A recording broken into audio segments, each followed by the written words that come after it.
hypotenuse of a triangle. The longest side end across from the largest angle of a triangle. The sides of a triangle have names. There are two legs, parentheses, like a human, end parentheses, and one hypotenuse.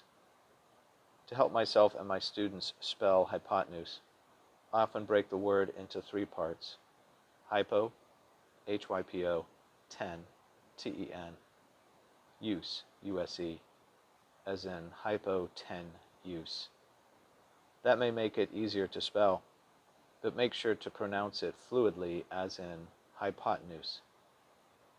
The legs are always attached to the largest angle, and the hypotenuse is always the longest side across from the largest angle.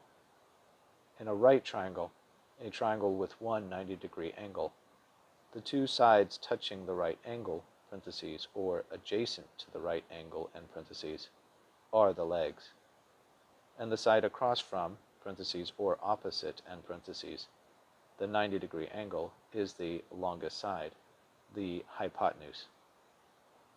Keep in mind that in geometry, opposite means across from, and adjacent means next to.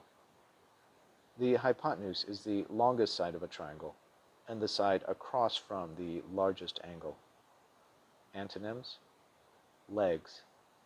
Related words: legs, largest angle. Opposite, adjacent.